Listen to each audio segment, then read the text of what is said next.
Rabbil alamin. Wa bihi nasta'in ala umuri dunya wa din. Wassalatu wassalamu ala asrafil anbiya'i wal mursalin. Sayyidina Maulana Muhammadin wa ala alihi wa sahbihi ajma'in.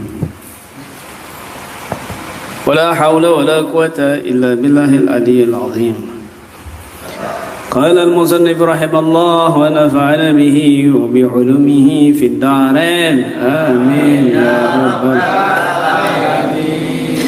وذكر رضي الله عنه العين ثم قال اللهم إني أعوذ بك من شر الجان وعين الإنسان وإن بعضهم كان يحس حرارة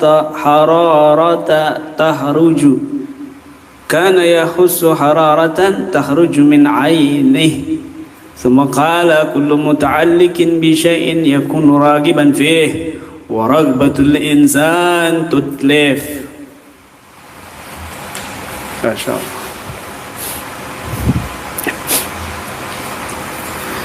Al-Habib Abdullah bin Alwi bin Muhammad Al-Haddad pernah suatu hari beliau berbicara tentang penyakit ain. Lalu beliau berdoa setelah membahas menyinggung tentang penyakit ain. Al-Habib Abdullah Al-Haddad berdoa, doanya seperti ini. Allahumma inni a'udzu bika min syarril jan wa 'ainil insan.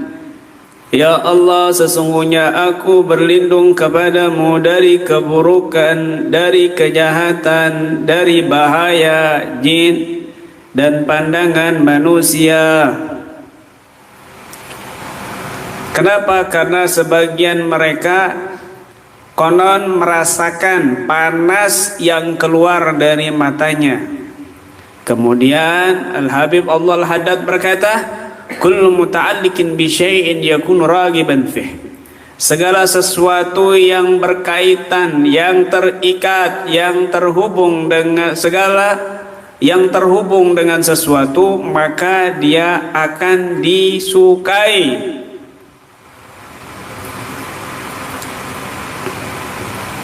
Segala sesuatu yang terikat dengan sesuatu yakunu ragiban fi, maka dia akan mencintainya. Wa raghbatul insan tutlif, dan kemauan atau rasa cinta manusia itu bisa menghilangkan. Segala sesuatu yang terikat dengan sesuatu, yakunu ragiban fi, dia akan mencintai sesuatu itu. Jadi beliau Al-Habib Al-Haddad itu pernah membahas tentang penyakit ain. Di sini tidak diceritakan pembahasannya, tapi ditampilkan doanya. Allahumma inni a'udzubika min syarril jan wa 'ainil insan. Ya Allah, aku berlindung kepadamu dari keburukan jin dan pandangan manusia. Artinya apa? Penyakit ain itu kata Nabi benar-benar ada. Innal aina haq, sesungguhnya penyakit ain itu benar-benar ada kata Nabi, hadis sahih. Lau kana syai'un sabiqal qadar la sabaqatul ain wa idza tusibtum faghsilu. Kalau seandainya ada sesuatu yang bisa mendahului takdir Allah, maka penyakit ain lah yang bisa mendahului takdir Allah. Artinya tidak ada. Artinya semua itu dengan takdir Allah. Meski bagaimanapun hebatnya penyakit ain itu, tetap itu atas ukuran yang sudah Allah tentukan, sudah Allah catat. Ya. Bahkan kebanyakan kata Nabi, may yamutu ba'di ba'da qada'illahi wa qadarihi bil ain. Kebanyakan umatku nanti di akhir zaman meninggal dunia, ya, setelah takdirnya Allah adalah kebanyakan kena penyakit ain. Ya, sampai di antara mereka itu kata Al-Habib Al-Haddad sampai bisa merasakan panasnya mata mereka. Ya, yang keluar. Jadi orang-orang hasidin itu zaman dulu itu sampai bisa merasakan sesuatu yang keluar dari matanya, panas. Ada ngelihat orang dikasih nikmat sama Allah, matanya itu langsung panas, ngelihat panas, ada sesuatu yang keluar. Ini tanda ciri orang yang ada penyakit ainnya, ya, ada penyakit ainnya. Ada temannya baru tunangan langsung ngiri dia kan, dengki, itu matanya kadang panas. Kok saya nggak laku-laku, dia kok duluan laku. Padahal saya duluan sama kiai, dia belakangan, kok dia duluan yang lakuan, misalnya begitu. Ya. Ada orang punya cewek, dia hasut. Wah, nggak pantas banget ceweknya putih, orangnya hitam, kopi susu, misalnya. Matanya biasanya itu langsung keluar sesuatu yang rasanya panas. Baru kerja sebentar udah beli sepeda motor, curiga saya.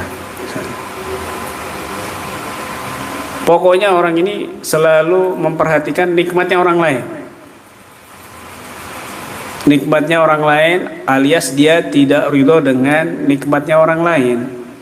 Nggak mau orang lain itu mendapatkan nikmat. Nggak mau.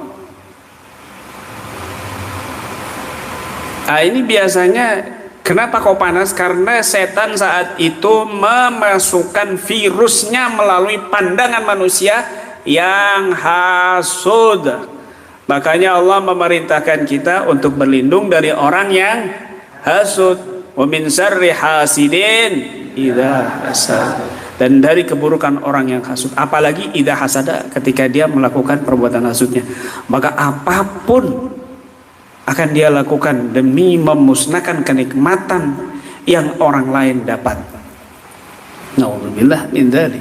Bisa bahaya, bisa datang ke dukun. Orang kalau sudah hasud, melakukan hasudnya, ilmu agamanya hilang, ulamanya hilang, hasud titelnya hilang, pendidikannya hilang, kealimannya hilang. Kalau orang hasud sudah melakukan hasud, ini lebih berbahaya. Kalau orang hasud diam, nggak pakai idza hasada, hasud saja, itu belum seberapa, paling ada penyakit ain. Tapi kalau idza hasada bisa datang ke dukun, bisa ngeracunin kamu dan lain sebagainya. Makanya Allah memerintahkan Nabi Muhammad untuk berlindung dari orang yang hasud ketika melakukan hasudnya. Wa min syarri hasidin idza hasada. Berbahaya sekali penyakit ain ini. Sangat berbahaya sekali, ya. Dan segala yang terikat dengan sesuatu pasti dia mencintai sesuatu itu. Dia urusannya, hatinya ini selalu terikat dengan duniawi, harta, maka dia akan selalu mencintai harta. Jatuhnya nanti yang dibahas harta, nanti ada orang yang lebih dari dia hasud, ya. Dan kecintaan manusia ini bisa memusnahkan. Waraqbatul insan tutlif. Berbahaya sekali. Makanya sunnahnya ketika kita itu melihat sesuatu yang menakjubkan, idza ada baka syai'un falyaqul masyaallah la quwata wa yad'u bil barakah, kata Nabi SAW. Kalau kamu ini melihat sesuatu, kalau kamu melihat sesuatu yang membuat kamu kagum, heran, sesuatu yang indah, keindahan gunung, ya kan, atau ketampanan seseorang, ya, atau sesuatu yang membuat kamu ini kagum, maka ucapkanlah masyaallah la quwata illa billah. Wa yad'u bil barakah, dan dia mendoakan barakah, barakallahu fiik, barakallah. Masya Allah, barakallahu fiik, Masya Allah, barakallahu fiik, Masya Allah, barakallahu fiik. Lihat guru-guru kita kan begitu ngomong. Masya Allah, barakallahu fiik. Alhamdulillah Kiai, saya sudah bisa bangun rumah. Masya Allah, barakallahu fiik. Kenapa? Supaya nggak hancur rumah itu kalau ada orang yang hasud. Begitu. Alhamdulillah Kiai, saya baru dapat keturunan. Masya Allah laki-laki. Masya Allah, barakallahu fiik. Masya Allah, barakallahu fiik. La quwata illa billah. Masya Allah, la quwata illa billah. Wa id dakhalta walaula dakhalta jannataka qulta Masya Allah la quwata illa billah. Dalam surat Al-Kahfi. Kenapa kamu ketika masuk kebunmu itu kamu nggak mengucapkan la haula Masya Allah la quwata illa billah? Akhirnya kebun kamu hancur kan gitu di surat Al-Kahfi. Walau la iddakhalta jannataka qulta Masya Allah la quwata illa billah. Kenapa kamu ketika masuk ke kebun kamu nggak mengucapkan Masya Allah la quwata illa billah? Akhirnya Allah hancurkan kebunnya itu gara-gara ada orang yang hasud. Kebunnya berhektar-hektar, semua tanaman subur-subur, dalam waktu sekejap gara-gara orang hasud hancur semuanya. Salah kamu kata Allah. Laula dakhalta jannataka qulta Masya Allah la quwata illa billah. Lihat, Masya Allah, Masya Allah. Jadi jangan diremehin orang-orang saleh ngomong Masya Allah la haula wala quwata illa billah. Masya Allah, barakallahu fiik, barakallah. Itu doa yang luar biasa yang disunahkan Nabi. Begitu. Sesuatu yang membuat kamu kagum, ucapkan Masya Allah. Kalau melihat sesuatu yang buruk, Subhanallah. Astagfirullahaladzim, kok begitu? Subhanallah. Ada orang kecelakaan, kelihatan kamu orang itu parah kecelakaannya. Subhanallah, innalillahi wa begitu. Tapi sesuatu yang membuat kamu kagum, maka ucapkan Masya Allah, la haula wala quwata illa billah wa barakallahu fiik. Begitu. Ini penting. Lalu bagaimana kita menghindari dari orang-orang yang hasud atau minal ainin wal hasidin, dari orang-orang yang punya penyakit ain dan penyakit hasad? Bahaya sekali. Ain ini dampaknya bahaya sekali. Pada orang yang dipandang itu bisa berdampak bahaya sekali. Ada penyakit yang nggak bisa disembuhkan dengan medis. Penyakitnya itu paru-paru, penyakitnya ginjal, tapi medis angkat tangan dan membuat medis ini bingung. Ternyata kena penyakit ain. Nggak bisa itu pakai medis kalau penyakit ain, harus diruqyah. Kalau kamu sudah tahu, oh ini sumbernya dari sini, maka sunnahnya orang itu berwudu, ya wudunya itu sampai sini nih, sampai sini dan sampai lutut, dan ditambah dalaman sarungnya. Ya, kemudian airnya tadi itu bekas wudu dan basuhan tadi itu dimandikan orang yang kena penyakit ain. Insya Allah sembuh seketika. Hidung kamu mancung. Kemudian dibilang, wah, Masya Allah hidungnya mancung. Tiba-tiba besoknya langsung pesek. Ya, itu panggil orang itu. Ya, tuh, jangan tersinggung yang pesek. Bukan kena ain kamu, ndak. Emang cetakannya begitu. Disyukurin aja. Syukurin kan. Jadi yang pesek tadi itu, oh ini kemarin saya habis dipuji ini sama si itu dia itu, sama gembul misalnya ya. Misalnya lele ini ujungnya mancung ya kan, hidungnya mancung itu 10 cm gitu, ya. Nah, maka kemudian kata gembul, oh hitung apa namanya ini kok mancung betul. Besoknya langsung pesek dia. Maka gembul ini wudu ya, wudu sampai siku juga, terus dalamannya ini dalamannya sarung juga dibasahi. Wa madakhilatal izar kata Nabi SAW, itu juga harus dibasahi, dikumpulkan airnya, dimandikan buat Lailah. Ya rasain bau-baunya kan.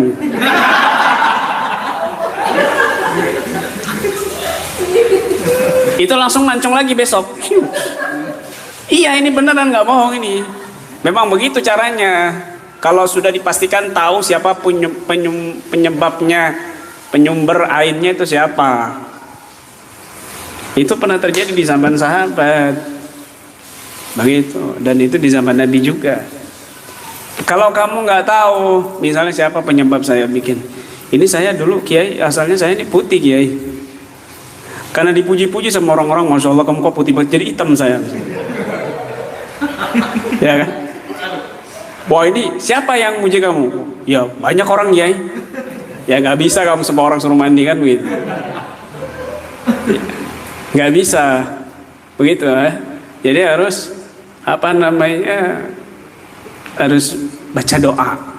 Selain wudu juga banyak baca doa gitu ya. Dulu saya ini kiai, muka saya ini tinggi ya, terus muka saya ini sahrukan kiai. Sekarang jadi begini, misalnya nawir misalnya kan. Dulunya saya nggak begini kiai, karena banyak yang memuji saya, cewek-cewek ya kan. Muka kok kayak sahrukan gitu. Sekarang jadi serokan kiai misalnya. Dulu nggak begini muka saya kiai. Ya, nggak begini. Ini saya korban ain ini muka saya kiai. Bukan cetakannya, bukan, misalnya begitu. Ya. Maka kalau dia nggak tahu siapa yang memuji-muji dia, yang kadang-kadang orang memuji itu tapi lupa dia mengucapkan Masya Allah gitu. Makanya kalau memuji orang itu Masya Allah, Masya Allah, Barakallah fiik. Itu orang-orang saleh begitu kalau muji-muji itu. Masya Allah, Barakallah fiik. Itu supaya menyelamatkan dia. Karena orang penyakit ini bukan orang-orang, pada orang-orang awam saja. Kadang-kadang orang yang berilmu juga ada ainnya, bahaya juga gitu kata Al-Hafidz Ibnu Hajar Al-Asqalani. Ya, umum itu penyakit ain bahaya. Bahaya. Yang dipuji kebanyakan baca sholawat. Allahumma sholli ala sayyidina Muhammad. Allahumma sholli ala sayyidina Muhammad. Begitu, Allahumma sholli ala sayyidina. Supaya apa? Menolak tadi itu. Kalau dia lupa mengucapkan Masya Allah, kita bersalawat Allahumma sholli ala sayyidina, itu bisa menolak. Sehingga tidak terjadi apa-apa. Makanya antisipasi kalau penyakit ain ini sudah mewabah lebih parah 10 kali lipat daripada corona, ya, seandainya kita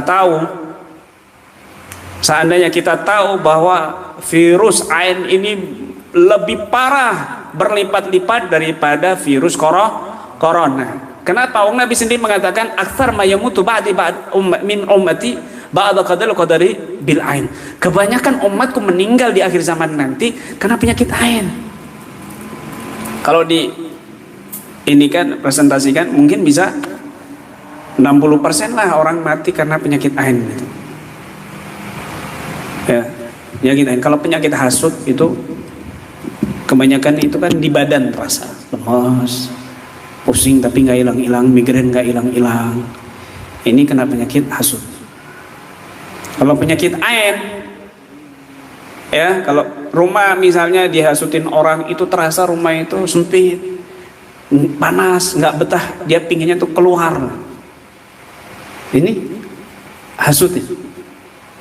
Tapi kalau penyakit ain, dia di harta, di anak, ya, di badan juga. Lebih parah dari penyakit hasut. Dan ciri-ciri orang yang ada penyakit ainnya itu berat dia baca Quran, berat dia lihat kitab, berat dia berzikir. Baca Quran udah panas matanya itu berair. Ini ciri dia ini sudah penuh dengan penyakit ain dan rasa dengki hasut kepada orang lain. Naudzubillah min dzalik. Nah, makanya cara menyembuhkannya itu orang yang ada ainnya itu sering baca Quran, niatkan untuk istisqa. Kemudian orang yang bagi kita apalagi praktisi, maka paling ampuh adalah merutinkan, mengistiqomahkan baca rotibul hadat dan wirdul latif. Kenapa? Di situ banyak doa-doa untuk terhindar dari penyakit ain. Ya, apalagi dia rutinkan wiridkan misalnya doa ruqyah. Allahumma inni a'udzubika bikalimatillahi tammah min kulli syaitanin wa hama min kulli ainil lamah. Tuh. Di situ aku berlindung denganmu ya Allah, terakhir dari penyakit ain yang terkutuk, yang tidak terpuji, yang terhina, yang selalu mencari-cari celah gitu. Makanya beruntung kita bisa istiqamah baca Ratibul Hadad dan Wiridul Latif, terhindar dari penyakit ain. Terhindar dari penyakit ain. Ya, muka kalian kan bukan karena penyakit ain, enggak, itu cetakan memang dari Allah, produk. Harus disyukuri. Kenapa? Enggak yakin saya, kenapa? Karena baca Ratibul Hadad tiap hari. Bukan karena ada orang yang hasut muka kamu, nggak mungkin, nggak percaya saya kamu ganteng dulunya, nggak percaya kan? Jadi memang cetakannya, bukannya dulu kamu ganteng, bukannya dulu kamu putih, enggak begitu loh. Paham ya? Jadi harus bersyukur kepada Allah Subhanahu wa Ta'ala. Kenapa? Inna doa yanfa mimma nazal wa mimma yanzil. Doa ini bermanfaat untuk yang telah turun dan untuk yang akan turun. Doa ini bermanfaat untuk menolak bahaya yang telah turun dan bahaya yang akan turun. Itu doa, perbanyak doa. Ratibul Hadad semua isinya doa dan zikir, perlindungan, pembentengan yang sangat ampuh. Itu pentingnya praktisi merutinkan istiqamah baca Ratibul Hadad. Dan Wiridul Latif juga wirid sakral. Sudah cukup Ratibul Hadad. Enggak usah nyari-nyari wirid-wirid yang lain, sudah itu cukup sudah. Itu cukup sudah. Wali-wali kita ini orang-orang soleh kalau nggak baca Ratibul Hadad itu nggak bisa nggak nyenyak tidurnya. Nggak nyenyak tidurnya. Kok saya nggak nyenyak tidur saya? Oh ya, saya lupa baca Ratibul Hadad. Akhirnya baca Ratibul Hadad baru tidurnya nyenyak. Kayak ada sesuatu yang hilang gitu dari hidup mereka yang berharga, begitu. Itu loh. Baca yang serius untuk diri kalian semua dan juga orang tua, rumah, keluarga, dan nanti kedepannya kalian akan paham itu manfaat yang besar luar biasa. Baca Ratibul Hadad ngantuknya ini ada ainnya ini matanya ini kan. Kalau lihat YouTube nggak pernah ngantuk kamu kan. Ya, begitu. Alhamdulillah, wallahu a'lam bishawab.